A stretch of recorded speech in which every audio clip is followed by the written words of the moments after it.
Bonjour à toutes et à tous et bienvenue dans ce nouveau numéro d'Histoire de jeu. À chaque épisode, je vous raconte l'histoire d'un jeu de société, des premières idées de son créateur jusqu'à son arrivée sur votre table de jeu.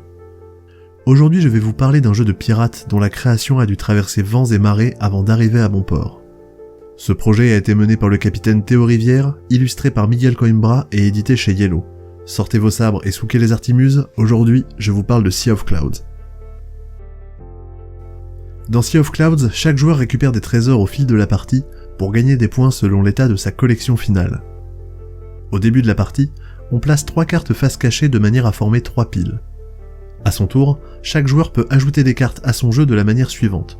Il regarde les cartes de la première pile, et peut soit les prendre, soit les reposer et regarder la pile suivante.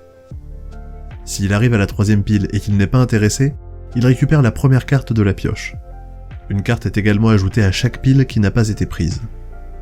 Ainsi, chaque joueur constitue sa collection et marque des points en fin de partie pour chaque bouteille de rhum et selon le nombre de chaque relique qu'il a accumulé. La création de ce jeu commence au cœur de l'année 2013. À cette époque, Théo Rivière travaille chez Yellow, un éditeur, et il vient de signer son tout premier jeu Shinobi Wata chez Purple Brain. La création de ce jeu s'est faite dans des conditions idéales, en un temps rapide et sans rencontrer d'embûches. Pour autant, le jeune auteur de jeu se demande s'il doit cette facilité de création à la chance, ou si c'est le signe qu'il doit poursuivre dans le domaine de la création de jeux. Il avait envie de se lancer, mais se mettait la pression car il ne savait pas s'il serait capable de transformer l'essai une nouvelle fois. C'est dans cet état d'esprit qu'il s'est lancé dans la création de Sea of Clouds. Son point de départ fut de réutiliser à sa manière une mécanique de draft connue des joueurs de Magic the Gathering, dénommée la Winston Draft. Elle consiste à se façonner un paquet de cartes de la manière décrite précédemment. Je regarde une pile, et soit je la prends, soit je l'abandonne et je regarde la suivante.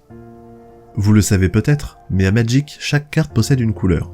Et lorsque l'on construit son paquet, on va se concentrer en général sur une ou deux d'entre elles. Donc certaines cartes, même fortes, ne nous intéressent pas. Cependant, il peut être avantageux de prendre un tas qui contient des cartes d'une couleur que l'on ne joue pas, afin d'en priver nos adversaires.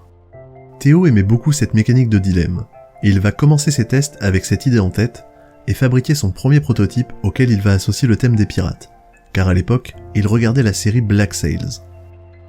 Dans cette première version du jeu, on a donc déjà la mécanique de draft par pile que l'on retrouve dans le jeu final, et en fin de partie, les joueurs marquent des points en fonction de qui possède la majorité de chaque catégorie de cartes. En plus d'avoir récupéré un tas de cartes, les joueurs peuvent aussi s'attaquer les uns les autres pour se faire perdre des points de vie. Travaillant tous les deux pour Yellow, il se rend à Bordeaux avec Mathieu Bonin pour présenter les nouveautés sorties en boutique. Ils étaient tous les deux logés chez Benoît Forget, qui venait de créer Purple Brain, sa maison d'édition. C'est à ce moment qu'il teste pour la première fois le prototype qui est alors nommé le jeu des pirates. Cette première partie n'était pas horrible, des éléments de jeu leur plaisent à tous les trois, mais elle n'était pas bonne non plus.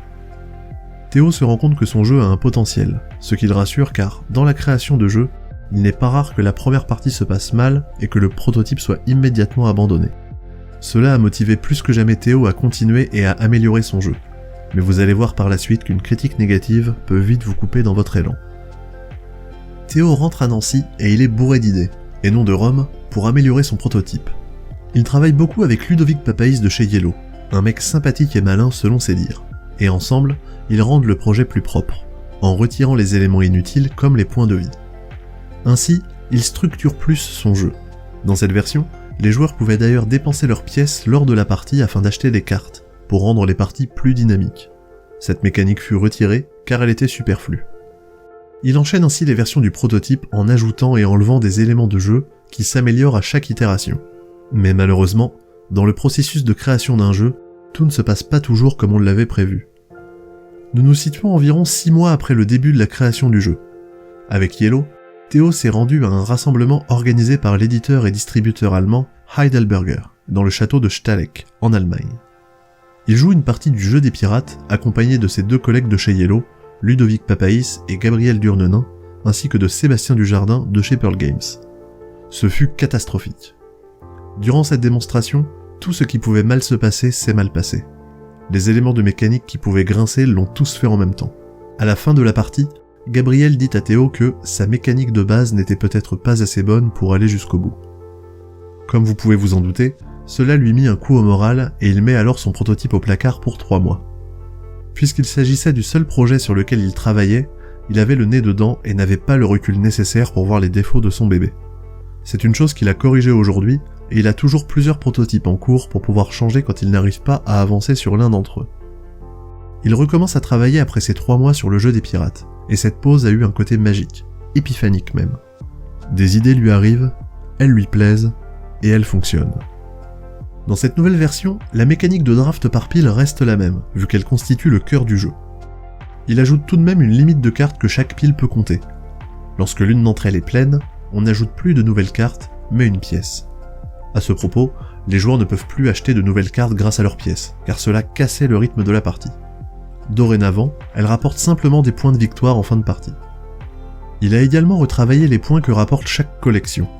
Par exemple, en faisant perdre des points aux joueurs s'ils ne possèdent qu'une seule carte de l'ensemble. Cela demande donc de prendre des risques avant de choisir ses cartes, ce qui renforce la mécanique de dilemme que Théo apprécie tant. Il peaufine son jeu, fabrique un nouveau prototype, il y joue, et il aime le résultat. Arrive ensuite le festival d'Essen, le salon de jeux de société le plus important d'Europe. Il y va, toujours dans le cadre de son travail chez Yellow, mais il emmène tout de même le jeu des pirates avec lui pour le faire tester là-bas. À cette occasion, il le présente à Alain Ballet chez Blue Cocker, l'éditeur de Welcome to, qui était d'ailleurs le sujet du premier numéro d'Histoire de jeu. Alain apprécie le prototype, il l'emmène avec lui à Toulouse pour voir ce qu'il peut en faire, mais il décidera au final de ne pas l'éditer. Théo est un peu triste car son jeu n'est pas encore édité, mais il garde espoir. Après sa mauvaise expérience en Allemagne à Staleck, Essen lui a plu, il sentait qu'il touchait au but. Une fois rentré à Nancy, il continue de jouer avec Ludovic Papaïs qui aime vraiment le jeu, et il aimerait bien qu'il soit édité par Yellow. Seulement, Théo est vexé car c'était Gabriel de chez Yellow qui lui avait fait la fameuse remarque à Staleck. Il n'est donc pas convaincu. Malgré tout, Théo pense que Yellow serait un bon éditeur, mais ça l'embête de leur présenter son jeu sachant qu'il travaille chez eux. Il a peur que l'on pense que cette démarche soit biaisée. Après un moment d'hésitation, il se décide à montrer son prototype aux commerciaux de chez Yellow lors du festival de Nuremberg au début de l'année 2014. Il les rassemble en leur disant qu'un jeu plaît bien à l'équipe d'édition, mais sans leur dire qu'il en est l'auteur, afin de préserver leur impartialité. Il leur présente de manière neutre et se tient prêt à entendre leurs avis. La partie se déroule bien, les commerciaux sont emballés, et ils prennent la décision d'éditer le jeu. Théo met de côté son ego, se disant que Gabriel a bien fait de créer le déclic en lui avec sa remarque acerbe. Il va donc signer son deuxième jeu. Il est heureux car il a à nouveau transformé l'essai, et il se dit qu'il pourra le faire encore de nombreuses fois. Théo laisse à Yellow son prototype pour qu'il prépare la sortie en boutique. Ils gardent le thème pirate, mais vont y apporter un côté aérien pour ajouter un peu d'originalité. Et il est renommé Sea of Clouds. Après un développement compliqué et riche en rebondissements, Sea of Clouds sortira en avril 2016, soit 3 ans après le début de sa création. Ce n'est pas un best-seller, mais il a vécu une belle vie, et il s'agit d'un des rares jeux utilisant la mécanique de draft à pile. Théo Rivière a aujourd'hui travaillé sur plus d'une dizaine de jeux, il a donc eu raison d'insister pour mener à bout son projet. Contrairement à ce que lui avait dit Gabriel, ce n'est pas la mécanique qui n'était pas bonne, mais tous les éléments annexes qui venaient la parasiter. Merci à vous d'avoir écouté ce nouveau numéro d'Histoire de jeu. Je tiens à remercier Théo Rivière pour le temps qu'il m'a accordé, et je vous invite à aller le suivre sur sa chaîne Twitch, il fait 2 lives par semaine pour parler de jeux de société. Je tiens également à remercier Émilie pour la relecture. Merci à vous pour le soutien que vous m'apportez, je vous invite à partager l'émission à vos amis si elle vous a plu, et à me suivre sur les réseaux sociaux Facebook, Twitter, Instagram et YouTube. Dites-moi dans les commentaires ce que vous avez pensé de cet épisode, et vous pouvez également vous abonner au podcast sur votre plateforme préférée. Je vous dis à très bientôt pour un nouvel épisode, dans lequel nous parlerons d'un jeu à l'ambiance dystopique.